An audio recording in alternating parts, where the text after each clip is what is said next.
वो कंप्लीट हो गया और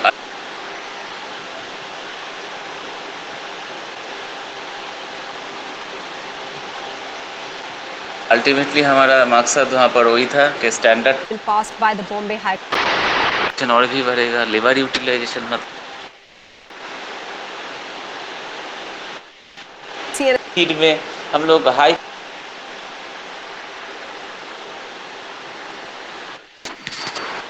फिर को इनिशियल रेट में स्लो कर दिया, बीच में हाई कर दिया, डायमेंशन ऑफ जॉब फिर भी और यहाँ न्यू इम्प्रूवमेंट और उसको उस टाइम में उसको स्लिप बैक करने को मिनिमाइज करके लेबर वेस्टेज को मिनिमाइज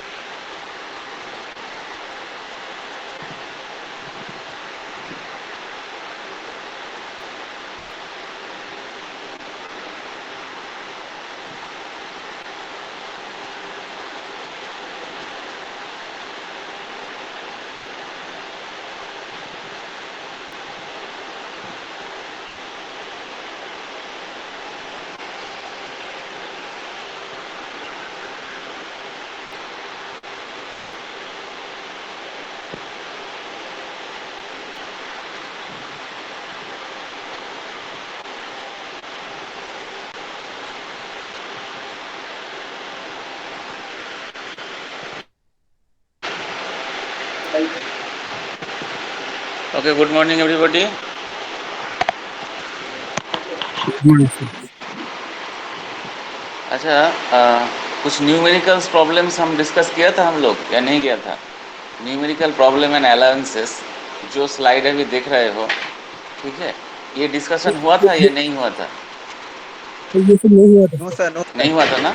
नो सर। अच्छा, तो ठीक है, आज हम लोग नहीं सर, अभी नहीं। अच्छा ठीक है, ये चैप्टर हम लोग मतलब ये वाला स्लाइड हम लोग डिस्कस कर देते हैं कि हम लोग जो वर्क स्टडी चैप्टर में, तो बेसिकली अगर हम वर्क स्टडी की बात करते हैं तो वर्क स्टडी में क्या होता है? वर्क स्टडी में बेसिकली वर्क प्रोडक्टिविटी के साथ रिलेटेड है।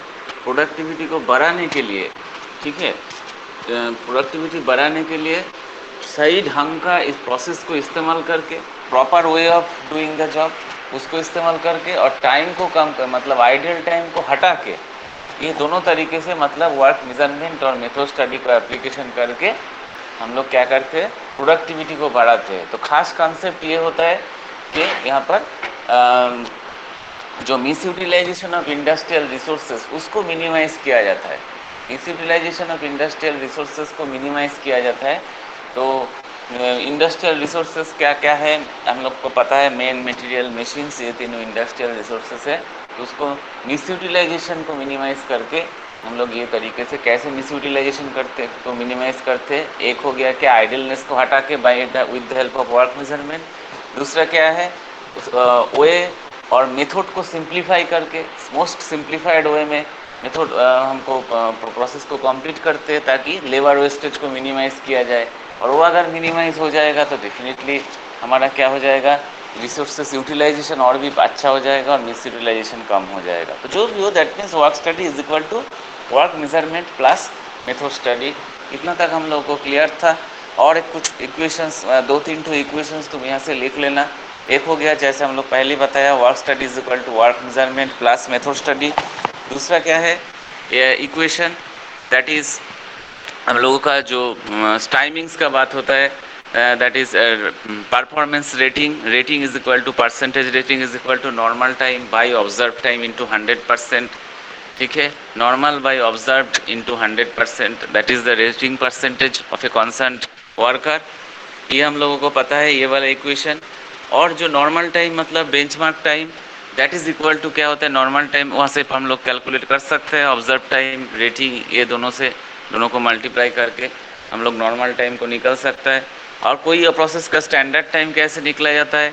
स्टैंडर्ड टाइम निकला जाता है, standard time is equal to normal time plus some allowances, that means overall blanket allowances. बहुत सारे टाइप के अलाउंसेस होता है, तो सबको अलाउंस का जो भी अलाउंस परसेंटेज आएगा तो that will be on based on percentage of normal time. Normal time का परसेंटेज के ऊपर अलाउंस आता है, ठीक है। नॉर्मल टाइम का परसेंटेज के ऊपर अलाउंस आता है। तो टोटल अलाउंस का कंपोनेंट जब जितना भी हम लोग अलाउंस का पार्ट आज डिस्कस करेंगे, काफ़ी सारे टाइप्स का अलाउंसेस जो होता है, तो देखा जाता है कि वो अलाउंसेस का समेशन 15% से ज़्यादा नहीं होना चाहिए। मैक्सिमम केस में, एक्सट्रीम केस में 20% तक ऑफ नॉर्मल टाइम हो सकता है। तो that means normal time plus allowances, that will be your standard time. इसलिए अगर क्वेश्चन आ जाता है कि which one is greater, standard time और नॉर्मल टाइम, तो definitely standard time is greater than normal time. ठीक है ना। तो ये एक इक्वेशन हो गया। What are the different time components of time study. Time study हम लोग क्या कर, टाइम स्टडी क्या चीज़ होता है? टाइम स्टडी होता है हमारा वर्क मेजरमेंट का खास procedure, basic procedure of work measurement, उसको टाइम स्टडी बोला जाता है। तो उसमें क्या इस्तेमाल किया जाता है? टाइम स्टडी में क्या क्या कंपोनेंट रहता है? There are only three M time components, वहाँ पर भी 3M है। टाइम स्टडी में क्या क्या कंपोनेंट है? That is manual time, mental time and machining time. तो this 3 time components are included in time study. And time study कैसे किया जाता है? With the help of stop watch. ठीक है ना। स्टॉप वॉच से हम लोग टाइम स्टडी का कैलकुलेशन करते हैं। और जो बात है कि इसमें क्या क्या मेथड होता है स्टॉप वॉच कैलकुलेशन में, टाइम स्टडी कैलकुलेशन में, that means basic instrument of time study is stop watch. और स्टॉप वॉच से हम लोग कैसे टाइम कैलकुलेट करते हैं? 2 तरीका हो सकता है। एक होता है कॉन्टिन्यूस मेथड, जिसमें इंडिकेटर को इनिशियलाइजेशन करने का ज़रूरत नहीं है, कॉन्टिन्यूस वे में प्रोसेस को हम लोग टाइम रिकॉर्डिंग करते। ठीक है। और दूसरा क्या हो गया? Fly back method. हर एक केस में इंडिकेटर जो रीडिंग देता है डायरेक्टली रीडिंग दे देता है, वो फिर इनिशियलाइज करके 0 पोजीशन से फिर नया प्रोसेस के लिए रीडिंग लिया जाता है। तो इससे ये इतने सारे प्रोसेसेस, इतने सारे स्टेप्स हम लोग किए हैं। ठीक है। तो that is these are all based on our work measurement and part. और मेथड स्टडी पार्ट में हम लोग मेथड को सिंप्लीफाई करने के लिए तरीका देखे क्या कैसे हम लोग कर सकते हैं।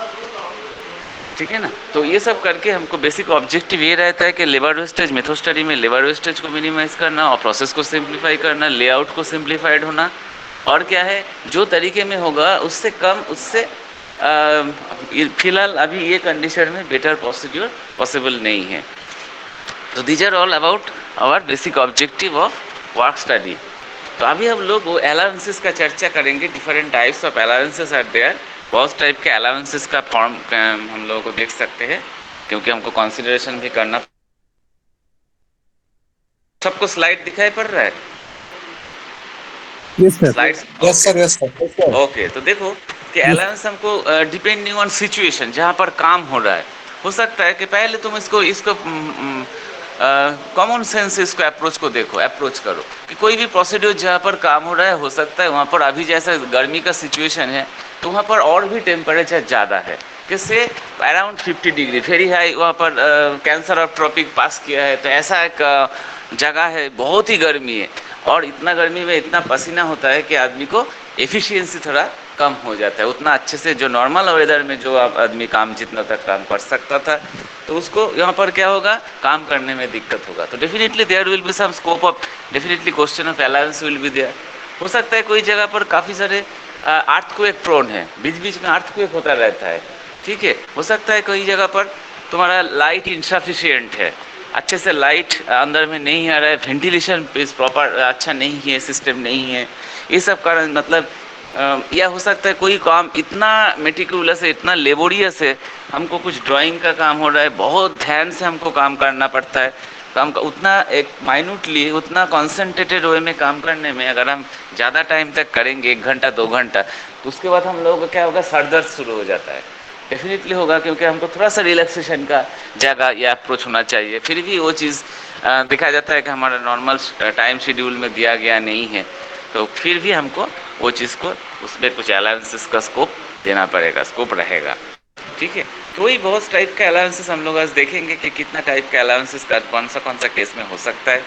ठीक है। तो इसीलिए क्या, क्योंकि ये ऑल सब कुछ ह्यूमन बीइंग से, आदमी से, मेन से, ठीक है, वर्कर से काम किया जा रहा है। तो इसीलिए क्या होगा, वर्कर का डेफिनेटली काफ़ी सारे रिलैक्सेशन टाइप का या कुछ टॉयलेट्स वगैरह जाने के लिए, कुछ चाय फाय पीने के लिए, रिफ्रेशमेंट के लिए अलाउंसेस का भी चांसेस मतलब मौका दिया जाता है। ठीक है। तो अलाउंसेस को हमको देखो क्या टाइप का हो सकता है। सबसे पहले होता है क्या, रिलैक्सेशन अलाउंस, ये एक टाइप का रिलैक्सेशन, नाम से ही हमको मालूम चलता है कि रिलैक्सेशन। एक एक अलाउंस तो हम लोग डिस्कस किया है, कॉन्टीजेंसी अलाउंस, कोई इनफ्रीक्वेंट कारण से आदमी आ नहीं पाया, ठीक है, आज सुबह में काम कुछ होने वाला था, शेड्यूल्ड काम था, लेकिन आदमी को एक्सीडेंट हो गया, या फटाक से क्या हो गया, मशीन ब्रेक डाउन हो गया, कोई भी एक्सीडेंट के वजह से हो, चाहे कोई भी कारण से हो, आदमी अटेंड नहीं कर पाया, तो उस दिन बहुत टाइम लेट हो जाएगा, तो वो चीज़ को हम लोग बोलते हैं कॉन्टीजेंसी अलाउंस, ठीक है। तो कोई भी इनफ्रीक्वेंट केस में हो सकता है। तो ये देखो रिलैक्सेशन अलाउंस, रिलैक्सेशन अलाउंस में क्या किया जाता है, ये फैटिक का कारण से, फैटिक से रिकवर करने के लिए आदमी को दिया जाता है, टायर्डनेस के, बहुत ज़्यादा टाइम कोई आदमी काम पे एंगेज था, लेकिन वो अभी बहुत बहुत मतलब क्या है, बहुत माइन्यूटली काम करना पड़ा, तो सर दर्द आ सकता है, तो उस केस में उसको थोड़ा सा टाइम पीने के लिए, रिफ्रेश होने के लिए रिलैक्सेशन अलाउंस दिया जा सकता है, जिसको बोला जाता है रिलैक्सेशन टाइप का अलाउंसेस। और देखो फिजियोलॉजिकल साइकोलॉजिकल इफेक्ट्स, ये सब को इस पर कंडीशन दिया जाता है। Amount of allowance will depend on the nature of job, nature of job के ऊपर हम लोगों का अलाउंसेस का अमाउंट डिपेंड कर सकता है। तो अलाउंसेस का दो टाइप हो सकता है, एक होता है फिक्स्ड अलाउंस और होता है दूसरा होता है वेरिएबल अलाउंस। फिक्स्ड अलाउंस में क्या होता है, पर्सनल नीड अलाउंस, ये नाम से हमको मालूम चलता है रिलैक्सेशन के लिए, सब कुछ all are related to relaxation. तो पर्सनल अलाउंसेस के नीड्स के लिए क्या होता है, ये हमारा कोई मान के चलो कि ऑपरेटर को कॉम्पेंसेट करने के लिए, थोड़ा सा रिफ्रेश होने के लिए, चाय पीने के लिए, हैंड्स मुंह वगैरह धोने के लिए, क्योंकि काफ़ी थक जाता है जब कोई कंटिन्यूसली काम करते करते, तो उसको थोड़ा सा रिलैक्सेशन के लिए पर्सनल नीड बोला जाता है इसको, टॉयलेट जाने के लिए, हाँ, ड्रिंकिंग, कोई कोई किसी किसी का स्मोकिंग का भी ये रहता है, लेकिन ये ठीक नहीं है, फिर भी इसको उनको रिफ्रेशमेंट के लिए दिया जा सकता है। तो ये अलाउंसेस का परसेंटेज कितना रहता है, this is known for personal need allowance, that is 5%, it is fixed 5% for main and 7% for women. तो ये होता है personal need allowance under fixed allowance. उसके बाद अलाउंस फॉर बेसिक फैटिग, ये क्या होता है, मतलब ये कुछ टायर्डनेस का टाइप का चीज़ आ सकता है, मतलब अपार्ट फ्रॉम रिफ्रेशमेंट उसको क्योंकि काफ़ी उनको एफर्टली मैनुअल एफर्ट देना पड़ता है, ठीक है ना, फिज़िकल एफर्ट देना पड़ता है, तो कोई काम में अगर फिज़िकल एफर्ट का ज़्यादा ज़रूरत होता है, तो उसमें आदमी को थोड़ा सा मतलब फैटिग टायर्डनेस आ सकता है।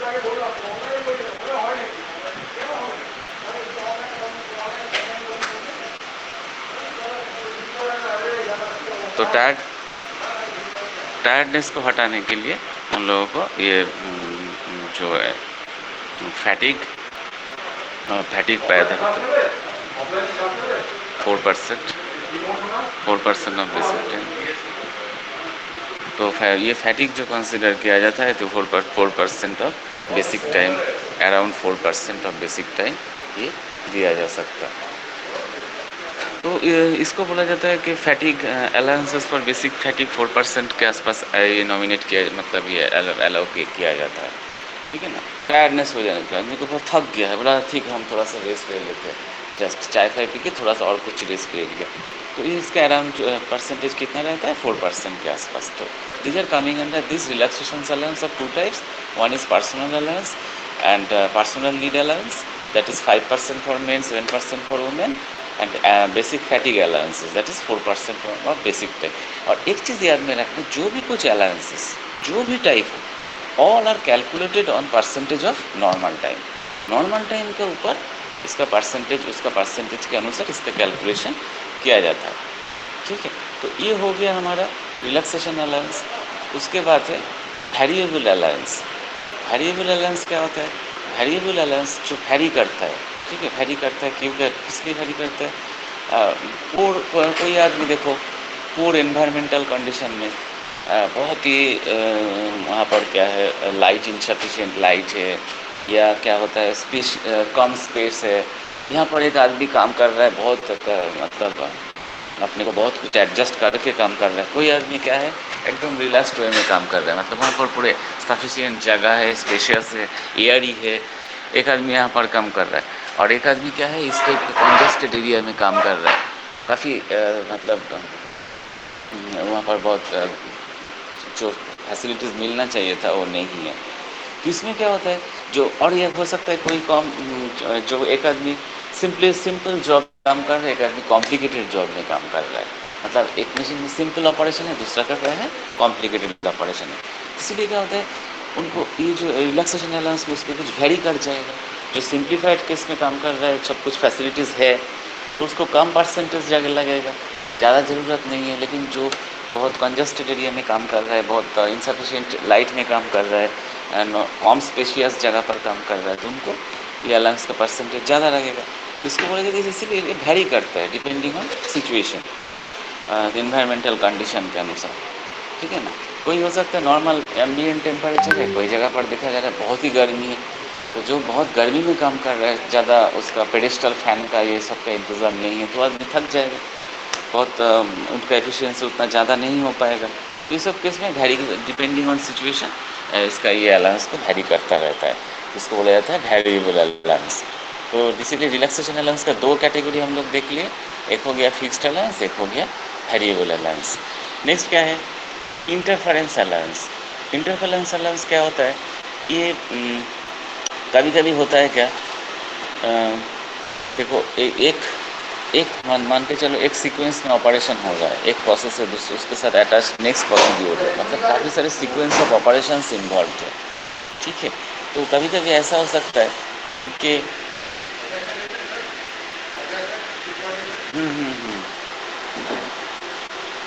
ওই ভিতরে আছে কয়লারের oil. It is an allowance of time included to work content of the job to compensate the operator for the unavoidable loss of production due to simultaneous stoppage of two or more machines being operated by him। तो ये चीज़ में क्या होता है कभी कभी एक आदमी के अंडर में दो मशीन्स काम कर रहा है, मतलब दो मशीन टूल का काम एक आदमी को एंगेज किया गया है। तो ये केस में हो सकता है कोई दूसरा ऑपरेटर नहीं मिला है या उसके लिए उतना एफिशिएंट ऑपरेटर नहीं है, तो एक आदमी ड्रिल ड्रिल में और से लेद में दोनों में ही काम कर रहा है एक ही आदमी। तो इस केस में क्या होता है कभी कभी जो लेद में जब वो एंगेज है उस टाइम में लेद में जब काम कर रहा है तो ड्रिलिंग का अगर कुछ काम पेंडिंग रहेगा तो एट दैट सेम मोमेंट वो ड्रिल मशीन टूल में वो पॉसिबल नहीं हो, संभव नहीं होगा। ठीक है ना। लेकिन दो मशीन के लिए अगर अलग अलग ऑपरेटर रहते थे तो ये प्रॉब्लम ही नहीं आता था। तो अगर सेम ऑपरेटर से दो मशीन साइमल्टेनियसली काम करवाना है तो किस में हमको जरूर इंटरफेरेंस अलाउंस, मतलब एक प्रोसेस से ख़त्म नहीं होने से दूसरा मशीन टूल उसमें उसको एंगेजमेंट उसमें काम जो है वो करना संभव नहीं होगा, इसलिए यहाँ पर कुछ अलाउंस का परसेंटेज का प्रोविज़न रहता है। ठीक है। तो इसको बोला जाता है इंटरफेरेंस अलाउंस। नेक्स्ट देखो कॉन्टीजेंसी अलाउंस। तो कॉन्टीजेंसी तो हम लोग को पता है कॉन्टीजेंसी अलाउंस क्या होता है, ब्रेकिंग इनफ्रिक्वेंट कॉज और क्या होता है जो रेगुलर वे में नहीं होता है लेकिन जिस दिन आएगा उस दिन बहुत तकलीफ देगा। ठीक है ना। तो वो किस में होता है आदमी का कुछ एक्सीडेंट हो गया, आ नहीं पाया, या पावर कट हो गया या फिर मशीन ब्रेक डाउन हो गया फटाक से, उसका तो कोई पहले से इंटीमेशन नहीं दिया था, हो सकता है कुछ प्रॉब्लम की वजह से हो, चाहे पावर ग्रिड फेलियर हो सकता है, सेंट्रल ग्रिड फेलियर, तो पूरा पावर कट हो गया दिन भर। तो ये सब केस में इसको बोला जाता है कॉन्टीजेंसी अलाउंस। तो उसके अकाउंटेबिलिटी हम लोग कैसे लेते हैं कि स्पैन को हमको देखना है कि कितना दिन के बाद नॉर्मली ये चीज़ आता है फ्रॉम ओल्ड रिकॉर्ड्स। ठीक है ना। कि हो सकता है 3 महीने के बाद एक बार हुआ, तो 3 महीने में कि कितना total working hours normal hours. ठीक है। वो नॉर्मल आवर्स में हम ये एडिशनल आवर्स आ गया कि 3 महीने के अंदर ये हम लोग 3 महीने के बाद एक बार हुआ है और जिस दिन हुआ है 4 घंटा का था टाइम बर्बाद हो गया। That means 4 hours will be distributed over this 3 months normal time and if you calculate the percentage in that case that percentage will indicate the contingency allowance। ठीक है ना। तो ये हो गया कॉन्टीजेंसी अलाउंस। तो कोई भी कारण से कॉन्टीजेंसी फटाक से कुछ इमरजेंसी प्रोविजन में इमरजेंसी केस में ये चीज़ ऐसा हो गया, पावर फेलियर और स्मॉल ड्यूरेशन हो सकता है, टूल ब्रेकेज हो सकता है, आदमी का एक्सीडेंट हो सकता है, कुछ भी हो सकता है। तो ये हो गया एक जो चीज़ दैट इज़ कॉन्टीजेंसी अलाउंस। तो ये वैरी करता रहता है कितना परसेंटेज किसके ऊपर इम्पोज किया जाएगा, कितना दिया जाएगा। ठीक है। नेक्स्ट क्या है नेक्स्ट है पॉलिसी अलाउंस। पॉलिसी अलाउंस मतलब क्या होता है, देखो कभी कभी ये कोई भी इंडस्ट्रीज़ में जब हो सकता है मैनेजमेंट एक मीटिंग कॉल किया कि हायर ऑफिशियल्स, हायर मैनेजर्स बोला ठीक है आज चलिए आज एक मीटिंग में हम लोग बैठ जाते हैं। तो जिस टाइम में वो लोग मीटिंग में बैठते हैं टोटल टीम को लेकर, तो उस टाइम में तो काम तो रुक गया, उस टाइम में जो काम होना चाहिए था वो काम तो नहीं हो पाएगा। तो लेकिन ये भी पॉलिसी पर पॉलिसी इशू से भी इम्पॉर्टेंट है, पॉलिसी इशू है ये, पॉलिसी मैटर जिसको बोला जाता है। तो ये पॉलिसी मैटर तो इनको पीरियोडिकल मीटिंग हो सकता है, रूटीन मीटिंग वीकली बेसिस में, बाई वीकली बेसिस में, जो भी हो, लेकिन जिस दिन होगा हो गया, चाहे हो सकता है 3 घंटा 2 घंटा 2.5 घंटा लग गया, 2 से 3 घंटा के आसपास भी लग सकता है, including T fee etcetera etcetera. तो वो जो टाइम, लेकिन उस टाइम को उनको क्या हुआ, उस टाइम में हमारा कुछ प्रोडक्टिविटी का प्रोग्रेस नहीं हो रहा है। तो इसको भी हम लोग कैसे मेकअप करेंगे, कैसे मेकअप करेंगे इसको, percentage of some allowance on the basis of normal time. तो ये हमको as per our previous progress, previous record कि कितना दिन के बाद हमारा ये प्रोग्राम्स आता है, पॉलिसी अलग, पॉलिसी मैटर्स को लेकर मीटिंग होता है, डिस्कशन होता है, ठीक है ना। तो मैनेजमेंट को लेकर, टोटल टीम को लेकर इसमें कितना टाइम लगता है, तो इसके ऊपर बेस करके हम लोग एक अलाउंस दे सकता है, दैट इज दे सकता है, मतलब इट इज़ मैंडेटरी है। अगर ऐसा कुछ मीटिंग का बहुत टाइम का टाइम टेकिंग बात होगा तो ज़रूर पॉलिसी अलाउंस तो देना ही चाहिए। तो पॉलिसी अलाउंस हो गया। तो देखो सबको टोटल अलाउंस का कॉन्सेप्ट क्लियर हुआ, कितने सारे डिफरेंट टाइप्स के अलाउंसेस आ सकता है। तो ये इन मतलब सब जगह पे एक ही ऑल टाइप्स ऑफ अलाउंसेस आएगा ऐसा बात नहीं है, कोई कोई जगह पे कोई कोई नहीं भी रह सकता है। कि मान के चलो जो छोटा ऑर्गेनाइजेशन है एकदम बहुत बहुत स्पेसिफाइड जॉब है, तो इसको तो कुछ मीटिंग फिटिंग का प्रोविज़न का ज़रूरत नहीं है। नॉर्मल ख्याल से हो सकता है कि जब काम खत्म, वहाँ पर ऐसा शेड्यूल है कि काम ख़त्म होने के बाद नेक्स्ट काम शुरू होने के बीच में ये चीज़ होता है। कभी कभी कोई कोई ऑर्गेनाइजेशन में, कोई कोई सेक्टर में, कोई कोई ब्रांच में, यूनिट में ऐसा होता रहता है। तो वहाँ पर पॉलिसी अलाउंसेस का चांसेस नहीं रहता है, क्योंकि वो तो ऑलरेडी उसमें काम तो ऑलरेडी हो गया है। उसके बाद नेक्स्ट फेज काम आने का टाइम में, इंटरमीडिएट पीरियड में ये चीज़ होता है। तो ये होता है यहाँ पर पॉलिसी अलाउंस का ज़रूरत नहीं होगा। जहाँ पर दिखाया जाता है with in one month span, ऐसा कुछ इनफ्रीक्वेंट केसेस नहीं आते या बहुत कम आता है। तो ये वैरी करता है कहाँ पर कितना होगा। लेकिन जो कुछ अलाउंसेस हम लोग, एक चीज़ बहुत सिंपल कॉन्सेप्ट वही है कि जितने सारे अलाउंसेस रहेगा, all allowances are calculated on the basis of normal time. Normal time के ऊपर परसेंटेज देकर अलाउंसेस कैलकुलेट किया जाता है। तो ये टोटल जितने सारे एक प्रोसेस में या वर्क प्रोग्राम में जितने सारे टाइम्स अलाउंसेस रहेगा, जितना पार्ट में जितना कंपोनेंट ऑफ अलाउंसेस रहेगा, तो सब कंपोनेंट को अगर हम मान लो 4 तो कंपोनेंट है, 4 टाइप के अलाउंस है। कॉन्टीजेंसी कुछ पार्ट है, पॉलिसी कुछ है, फिर इंटरमीडिएट इंटरफ्रेंस है, फिर रिलैक्सेशन है। तो ये अलाउंसेस का जो भी होगा allowances, all allowances are based on percentage of normal time. लेकिन ये एडअप कर देने से जो अलाउंस रहेगा, ये एडअप कर देने से ये छोड़ के और कुछ अलाउंसेस नहीं रहेगा। दैट मीन्स दिस अलाउंस जब एडअप करने के बाद जो अलाउंस का वैल्यू आता है, that means all are on percentage of normal time. एक मान लो 2%, एक मान लो 3%, एक मान लो 4.5%, मान लो 3 टाइप के अलाउंस है। तो कितना हो गया total, that is 2 + 3 + 4.5, that is 9.5%। तो ये जो 9.5% of allowances on total on normal time, ये अलाउंसेस को हम बोलते हैं, हम लोग बोलते हैं कि ब्लैंकेट अलाउंस।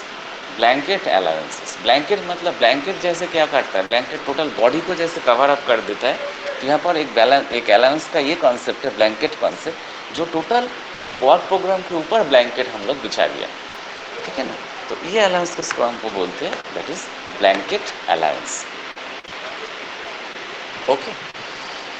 तो ये हो गया डिफरेंट टाइप्स के अलाउंसेस, पॉलिसी अलाउंसेस भी हो गया। अभी हम लोग कुछ न्यूमेरिकल प्रॉब्लम्स को देखेंगे, और न्यूमेरिकल प्रॉब्लम्स तुम्हारे एग्जाम के लिए भी इंपॉर्टेंट है, ठीक है। तो न्यूमेरिकल प्रॉब्लम देखो, फर्स्ट प्रॉब्लम बहुत ही ईजी है, just you have to concentrate on the concept of the basic problem. Concept के ऊपर देखना है ये चीज़ को।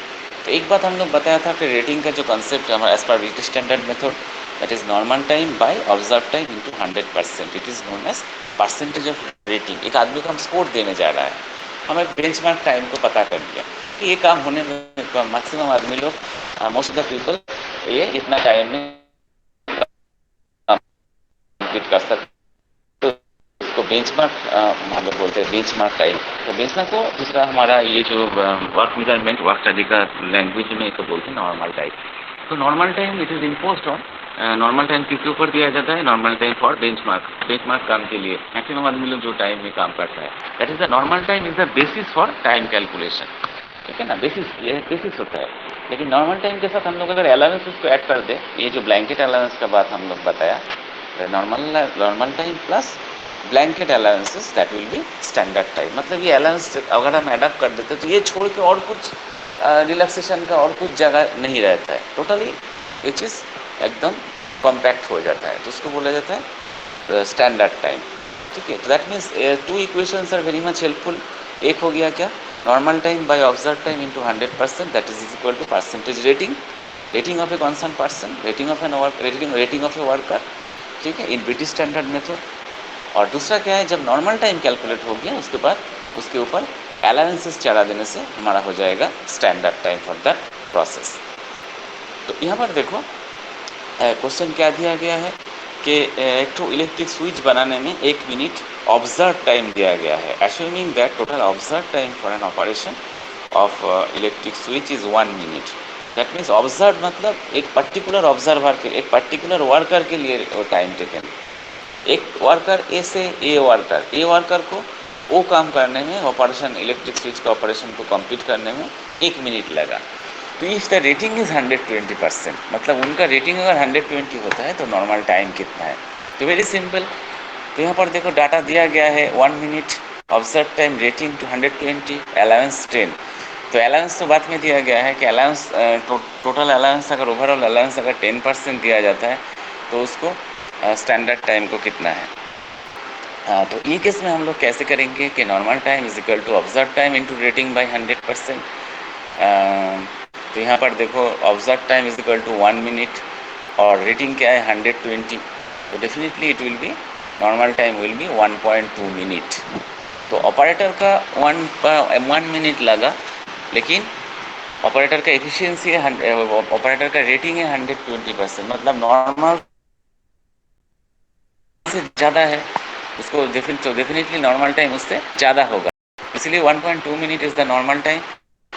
और अगर अलाउंस 10% ओवरऑल अलाउंस अगर दिया जाता है इसके ऊपर, तो what will be the standard time? देखो normal time plus allowance on, that is percentage on normal time, 10% of what? 10% of 1.2 minute, 1.2 minute 1 minute. इस तरह प्रॉब्लम रहेगा एकदम, प्रॉब्लम नॉर्मल टाइम देखो 6 मिनट, मतलब 6 टाइम और कैलकुलेट पर चैलेंज नहीं दिया गया है, तो बहुत ठीक है। हम लोगों को क्या दिया गया है? Standard time is equal to 8 minute. Card अगर 18% हमारा टाइम जो है वही 7 hours for 15 minute into 100 by 390। Operator को कितना टाइम लगा है? ऑपरेटर को 50 जब को देखो 30 minute observe time, that is 390 minute. तो 435 minute by 390 minute into 100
percent, that will be the rating of the operator or efficiency of the operator.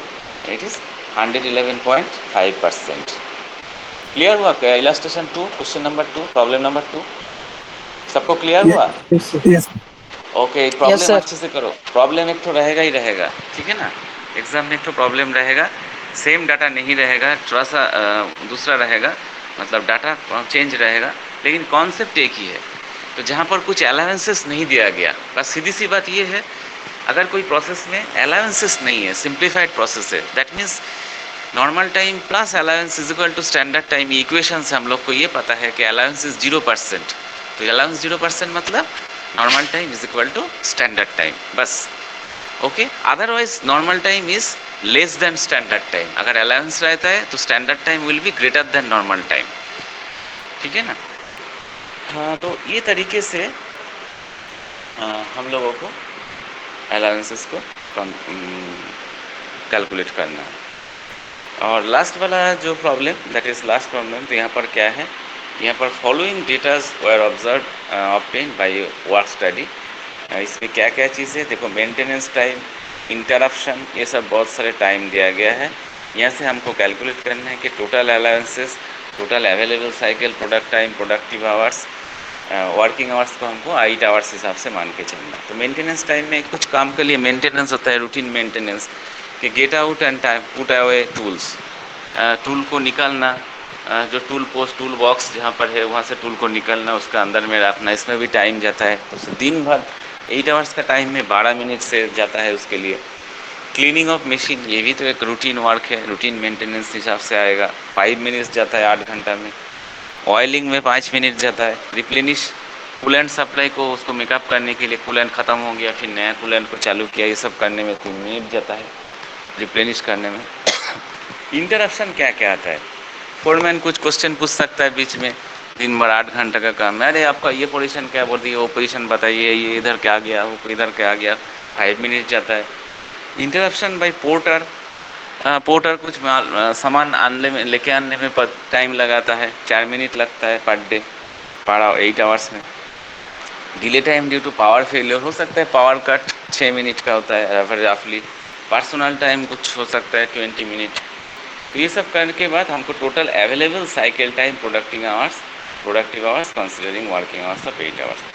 तो देखो टोटल अलाउंसेस क्या है, sometimes it is also known as station time. Total allowance में total maintenance time plus interruption time plus delay time plus personal time, ये सब आ जाएगा। तो total maintenance हम लोग को देखा है 12 + 5 + 5 + 3 पूरा ऊपर में दिया हुआ है। नेक्स्ट क्या है, 5 + 4 + 6 + 20, ये आ गया, that is 60 minute per day. It will be the total allowance, 60 minute का हो गया। तो हमारा टोटल अवेलेबल साइकिल टाइम कितना आ गया? Total available cycle time that is total work period 480 minute minus 60 minute, that is 420 minute per day. ये हमको available मिल रहा है क्योंकि 60 मिनट ऐसे ही चला जा रहा है, बीत रहा है। तो 480 से 60 माइनस हो गया, तो 420 minute will be your total available time. तो what is the productive hours, कैसे निकला जाता है कि available time divided by number of hours. तो 8 हिसाब से भाग कर 52.5 मिनट, मतलब 1 घंटा में हमारा प्रोडक्टिव आवर्स है 52.5 minute. That means remaining part is our current component of allowance. Okay, तो ये 3 ठो प्रॉब्लम, ये प्रॉब्लम का टाइप बहुत ही सिंपल है, लेकिन थोड़ा सा प्रैक्टिस करना, क्योंकि अगर ठीक से इसको तुम्हारा कॉन्सेप्ट में कुछ गड़बड़ रहेगा तो ये टफ हो सकता है, टफ लग सकता है। सर ये रेटिंग और एफिशिएंसी दोनों सेम चीज है? कौन सा? रेटिंग और एफिशिएंसी? हाँ, पर सुना ही नहीं दे रहा है, ठीक से बोलो।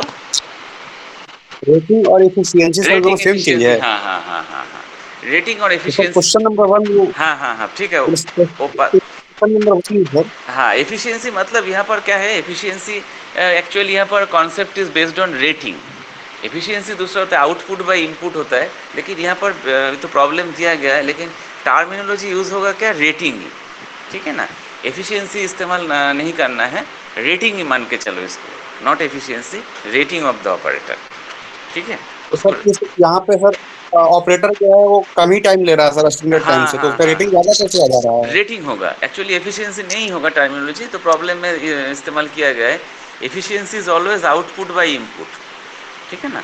आउटपुट बाय इनपुट इंटू 100% उसको एफिशिएंसी बोला जाता है। तो यहाँ पर बेटर टर्मिनोलॉजी होगा rating, rating of the operator. Sir हाँ सर रेटिंग का सर फिजिकल सिग्निफिकेंस मतलब एक बताइए ना, मतलब हाँ फिजिकल सिग्निफिकेंस हम्म। रेटिंग का फिजिकल सिग्निफिकेंस। रेटिंग का significance as per BS method, जिसका रेटिंग जितना परसेंटेज ज़्यादा होगा, ठीक है ना, जिसका रेटिंग मान के चलो किसी का 120% रेटिंग है, मतलब क्या होगा उसका जो नॉर्मल टाइम टेकिंग है उससे काफ़ी कम टाइम लगेगा, उसका टाइम कम लगेगा, उसको कम टाइम में जॉब को कंप्लीट हो जाएगा। तो जिसको ज़्यादा रेटिंग होगा उसको टाइम टेकन कम लगेगा, वही सिग्निफिकेंस है, ठीक है। और जिसको नॉर्मल से और जिसको 100 से कम रेटिंग रहेगा, मतलब ये हम लोग बात कर रहे हैं 100 से ज़्यादा के बारे में। जो आदमी का 100 से ज़्यादा परसेंटेज रेटिंग होगा, 100 से ज़्यादा, तो उसको ये मान के चलना है कि नॉर्मल टाइम से कम टाइम में काम कंप्लीट हो जाएगा। और जिसको 100 से नीचे रेटिंग होगा उसको नॉर्मल टाइम से ज़्यादा टाइम में काम कंप्लीट होगा, उसको बोला जाएगा, उसको जैसे स्टेडी हम लोग वो सब रेटिंग देखे, ठीक है ना, स्लो, वेरी स्लो, स्टेडी, ठीक है। उसके बाद है ब्रिस्क, तो वो जो रेटिंग का कैटेगराइजेशन ऐसे किया गया है, मतलब 100 से ज़्यादा स्लाइड होने से से। क्वेश्चन नंबर वन, हाँ स्लाइड से क्वेश्चन नंबर वन पे, स्टेशन नंबर वन पे सर थोड़ा स्लाइड कर दीजिए एक बार। अच्छा, दिखाई नहीं पड़ रहा है? Station number one sir. 1, अच्छा हाँ ठीक है। हाँ দেখো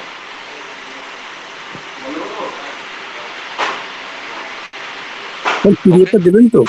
হ্যাঁ পিডিএফটা আমি পাঠিয়ে দিচ্ছি, এক্ষুনি পাঠিয়ে দিচ্ছি, ঠিক আছে। তাহলে এই हाँ পিডিএফটা सर। তোমরা দেখো, প্রবলেমগুলো কিন্তু ভালো করে দেখবে, প্রবলেমগুলো একটু প্র্যাকটিস করবে, ঠিক আছে। ইজি सर প্রবলেম কিন্তু। হুম, सर 3 नंबर का जो प्रॉब्लम है, तो उसको एक बार देखिए। কোনটা? तो 3 नंबर प्रॉब्लम है सर। 3 নম্বর, হ্যাঁ বলো। तो लास्ट में है productive hours equal to time available by time of hours.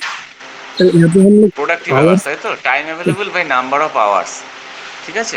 তার মানে এটাকে অ্যাকচুয়ালি কনসেপ্টে কীরকম, এই যে 8 ঘন্টা আমরা যে টাইমটা পাচ্ছি, এক একটা ঘন্টাকে এক একটা ওয়ার্কিং আওয়ার্স বলছি। ওয়ার্কিং আওয়ার্স কত, ধরো 1 ঘন্টা, প্রথম 1 ঘন্টা 2 ঘন্টা, এইভাবে 8 ঘন্টা আছে। এবার ওর মধ্যে প্রোডাক্টিভটা কত, অ্যাভারেজ প্রোডাক্টিভ আওয়ার্স হচ্ছে আবার 52, 52.5 মিনিট। তার মানে প্রতি 1 ঘন্টায় ওয়ার্কিং আওয়ার্সের মধ্যে আমার প্রোডাক্টিভটা হচ্ছে 52.5 মিনিট, আর বাকি টাইমটা তাহলে কী হচ্ছে, এই বিভিন্ন রকম অ্যালায়েন্স, ইন্টারাকশন এইসবে চলে যাচ্ছে, বুঝা গেল। এইভাবে প্রোডাক্টিভ আওয়ার্সটা বের করে। That means time available divided by number of hours. আমি অ্যাকচুয়াল অ্যাভেলেবেল টাইম আমি কত পাচ্ছি, অ্যাকচুয়াল সাইকেল টাইম যেটাতে কাজ হচ্ছে, পরিষ্কার কথা, সেটা কত পাচ্ছি। ওকে, ओके ক্লিয়ার सर। তো ব্যাপারটা? हाँ सर কিছু না, मैंने এটা একদম इसमें। দেখো, बाकी सबগুলো मेंटेनेंस, এসব প্রত্যেকটা জিনিসে कॉन्सेंट्रेट করলেই बुझते পারবে। कॉन्सेंट्रेट करने से थोड़ा सा पता होगा तुमको कि ये जो जितने सारे टाइम्स है, पार्ट है, मेंटेनेंस और interruption, these are all related to delay और related to idleness, one type of idleness, ठीक है ना। क्योंकि गेट है, तो ये भी तो टाइम लगेगा, तो वो टाइम को तुमको देना ही पड़ेगा कि मशीन जितने सारे तो टूल बॉक्स में जो जो टूल रहेगा उसको वहाँ से उठा के उसके निकल के हमारा machine tool, concern machine tool के पास रखना है, उसमें सेटिंग करना है। तो ये सब करने में तो हमको टाइम देना ही पड़ेगा, लेकिन वो टाइम में हमारा प्रोडक्टिविटी तो नहीं हो रहा है ना। इसके बाद क्लीनिंग भी करना है, इधर रूटीन जॉब, लेकिन ये सब हमको मेंटेनेंस में आता है। ऑयलिंग ऑफ मशीन ये भी आता है, replenish of coolant, very very common. हमारा कूलेंट ख़त्म हो जाएगा तो हमको फिर उसको नया कूलेंट चालू करना है, कूलेंट को रेट को चेक करना है। ये सब में भी हमारा टाइम लगता है, कम लगता है लेकिन फिर भी तो लगता है। उसके बाद क्या होता है, कोई कोई क्वेश्चन पूछ सकता है, हायर ऑफिशियल्स क्वेश्चन पोजीशन मांग सकता है, हो सकता है कुछ पोर्टर का प्रॉब्लम, मतलब में हम लोग काम रेडी हो गया लेकिन नेक्स्ट स्टेशन में हमको जो सामान जो पहुंचना है वो पोर्टर अभी आ नहीं पाया, या पोर्टर एक साथ 2 जगह पर सर्व करेगा, उसमें हमारा टाइम जाएगा, डिले होगा, इंटरप्शन, डिले नहीं इंटरप्शन होगा। पावर फेलियर भी हो सकता है, नहीं भी हो सकता है। Sir 6 minute. जब टोटल अलाउंस दिया हुआ है और स्टेशन टाइम, तो टोटल अलाउंस के बदले तो स्टेशन टाइम दिया होता है। क्या? तो टोटल अलाउंस, इसके बदले में तो स्टेशन टाइम दिया होता है। क्या टाइम? और स्टेशन टाइम, स्टेशन? हाँ sir, station time. Station time बोलते हैं? तो प्रॉब्लम नंबर 3 पे देखो, हाँ हाँ, बोलो। टोटल टाइम हाँ। स्टेशन टाइम दिए थे मैंने, तो इसके बदले में कभी ब्लैंकेटिंग टाइम भी दिया होता है क्या? अच्छा, तुम्हारा एक्चुअली आवाज़ ना कभी काट रहा है, इसीलिए हमको समझ में नहीं आ रहा तुम क्या बोल रहे हो। तो एक्चुअली मैं बता रहा हूँ कि टोटल अलाउंस के बदले में हाँ स्टेशन टाइम दिया हो सकता है, और ब्लैंकेटिंग टाइम भी तो दिया हो सकता है। प्रॉब्लम नंबर 3 में, हाँ सर। प्रॉब्लम नंबर 3 में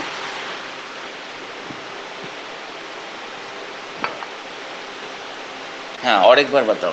तो मतलब आवाज़ ठीक से सर, सुनाई नहीं पड़ रहा। कभी प्रॉब्लम में हाँ, ब्लैंकेटिंग टाइम भी दिया होता है। क्या time? Blanketing time, blanketing allowance. Blanketing time. Blanketing मतलब ब्लैंकेटिंग दूसरा चीज़ है। ब्लैंकेटिंग क्या होता है, सब कुछ को, सब अलाउंसेस जितने सारे डीले सबको इकट्ठा करके उसको अगर हम ऐड अप कर देंगे टोटल, तो वो हो जाएगा ब्लैंकेटिंग। ठीक है, ब्लैंकेटिंग मतलब ऑल आर इंक्लूडेड। ठीक है ना, वो छोड़ के और कुछ नहीं रहेगा।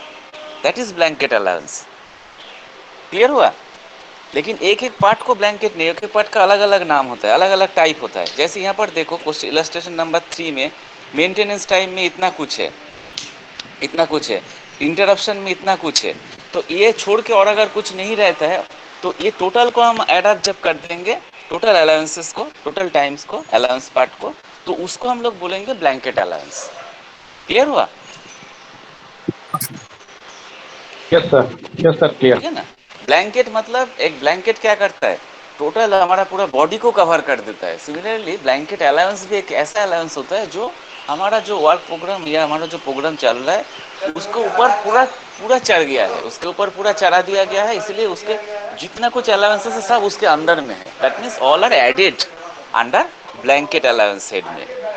सब ऐड कर देने से मान लो ये एक है 2%, एक 3%, एक 4%, एक है 1.5%, डिफरेंट 4 टाइप का अलाउंसेस है। तो ये चार ठो को जब हम ऐड कर देंगे, 2 3 4 1.5, दैट इज कितना हो गया, 9 प्लस 1.5, 10.5। तो 10.5% छोड़ के, मतलब पर 10.5 ऑन नॉर्मल टाइम, ये परसेंट छोड़ के और कुछ नहीं है। अगर ऐसा स्थिति होता है तो ये चीज़ को 10.5 को हम बताएंगे कि blanket allowance of that process. ठीक है, 10.5, तो उसके इसमें हमको just normal time plus 10.5 of normal time, that is allowance, ये मिलने से हमको स्टैंडर्ड टाइम निकल जाएगा। क्लियर हुआ? जी sir, yes thank you sir, sir. बस वही कॉन्सेप्ट है, लेकिन अलग अलग से अगर हम लेंगे तो वो लेकिन ब्लैंकेट नहीं होगा, वो पार्ट होगा। जैसे रिलैक्सेशन इतना परसेंट, ठीक है, उसके बाद मान के चलो इनफिर कॉन्टीजेंसी इतना परसेंट, फैटिक अलाउंस इतना परसेंट। ओके, तो ये सब अलग अलग से हमारे अगर हम बोलेंगे तो these are all not blanket allowance. मान के चलो 3 ठो अलाउंस हम लिया लेकिन एक ठो नहीं लिया, तो ये 3 ठो को एडअप कर देने से ये ब्लैंकेट नहीं हो पाएगा, क्योंकि एक अलाउंस उसमें बाहर है, ब्लैंकेट का बाहर है, उसको भी एडअप करना पड़ेगा। जब सब अलाउंस हमारा एडअप हो जाएगा, ये छोड़ के और कुछ अलाउंसेस नहीं रहेगा, तो वो फिगर को सबको ऐड करने के बाद जो फिगर आता है, जो अलाउंस का परसेंटेज आता है, तो उसको हम लोग बोलते हैं blanket allowance on that entire policy. ठीक है ना, ये होता है कॉन्सेप्ट। ब्लैंकेट बोल दिया मतलब, और ये ब्लैंकेट का बाहर और कुछ टाइप नो एनी, कोई भी अलाउंस नहीं रहेगा, all are covered with in that blanket. ठीक है, ओके, एनी मोर क्वेश्चन? और कुछ क्वेश्चन है?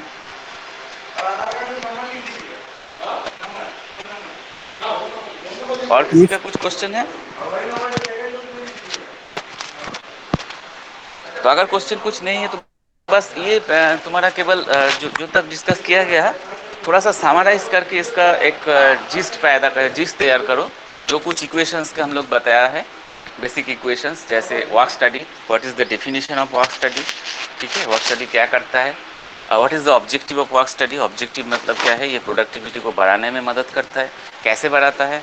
इसको misutilization of industrial resources को कम करके बढ़ाता है। उसके बाद क्या है, इसका कितने तरह वे होता है? 2 वे होता है, that is work study is equal to work measurement plus method study. इसको बोला जाता है वर्क मेजरमेंट का बेसिक टेक्निक क्या होता है? दैट इज टाइम स्टडी, ठीक है ना। टाइम स्टडी कैसे किया जाता है? With the help of stop watch. Stop watch से टाइम स्टडी किया जाता है। और बाकी प्रोसेस, बाकी मेथड क्या होता है टाइम स्टडी वर्क मेजरमेंट में? एक होता है क्या, ये वर्क सैम्पलिंग, जो चैप्टर हम नेक्स्ट क्लास में शुरू करेंगे, जैसे टाइम स्टडी, वर्क सैम्पलिंग और एक्टिविटी सैम्पलिंग और PMTS, predetermine motion time system, ये सब होता है। एनालिटिकल एस्टिमेटिंग, ये सब all are coming under this work measurement. That means measurement of work in terms of time. बहुत सिंपल है, मैंने कॉन्सेप्ट बहुत ही सिंपल टाइप का कॉन्सेप्ट है। और टाइम स्टडी में हम लोग कैसे टाइम को कैलकुलेट करते हैं? With the help of stop watch, ठीक है ना। क्या क्या कंपोनेंट रहता है उसके अंदर? 3M रहता है, manual time, mental time, machining time, ठीक है ना। तो वहाँ पर विद हेल्प ऑफ टाइम कैसे क्या प्रोसीड्यूर फॉलो करते हैं टाइम स्टडी में? स्टॉप वॉच से जब टाइम कैलकुलेट करते हैं, 2 प्रोसेस, बहुत सिंपल प्रोसेस। एक होता है कॉन्टिन्यूस मेथड, जिसमें इंडिकेटर को जो पोजीशन में है रहेगा, वहाँ से ही नेक्स्ट प्रोसेस का रीडिंग शुरू हो जाएगा। वो जब खत्म हो जाएगा, मतलब रीडिंग को, मतलब इंडिकेटर को इनिशियलाइज करने का ज़रूरत नहीं है, कॉन्टिन्यूस वे में रीडिंग लिया जाएगा। इसको बोला जाता है कॉन्टिन्यूस मेथड। और दूसरा होता है क्या? फ्लाई बैक मेथड, मतलब हर एक प्रोसेस खत्म होने के साथ साथ इंडिकेटर को 0 पोजीशन में इनिशियलाइज करने के बाद फिर नेक्स्ट प्रोसेस शुरू होगा। इसीलिए कोई भी प्रोसेस के लिए वो डायरेक्टली जो रीडिंग आता है वही हो जाता है हमारा time taken, actual time taken, ठीक है ना। तो ये होता है फ्लाई बैक। दोनों में ही कुछ एक एडवांटेज डिसएडवांटेज है, उतना ज़रूरत नहीं है। तुम केवल 2 प्रोसेस का नाम याद में रखोगे कि टाइम स्टडी का क्या क्या प्रोसेस होता है। एक होता है कॉन्टिन्यूस मेथड, एक होता है फ्लाई बैक मेथड। और what is the basic instrument for time study? That is stop watch, ठीक है। तो ये वगैरह हो गया। ये छोड़ के क्या है, एक तो इक्वेशन है, दैट इज रेटिंग का परसेंटेज, जो जिसके ऊपर हम लोग प्रॉब्लम दिखवाया, जैसे normal time by observe time into 100%, that is equal to rating. और standard time is equal to normal time plus allowances, that is another formula और इक्वेशन, ठीक है। ये छोड़ के method study, method way of doing job, कैसे किस तरीके में काम हो रहा है उसको सिंप्लीफाई करने के लिए उसको मेथड इस्तेमाल किया जाता है, ठीक है ना। तो these are all different techniques. Okay, तो आज इतना तक रखते हैं। नेक्स्ट डे हम लोग वर्क सैम्पलिंग शुरू करेंगे, ठीक है। और ये हैंड आउट तुम्हारा ग्रुप में हम दे रहे हैं, इसको थोड़ा सा देखो। Okay okay, Thank you, Thank you, sir. sir. Thank you Thank you, sir. Everybody. Thank you, sir. Thank you, sir.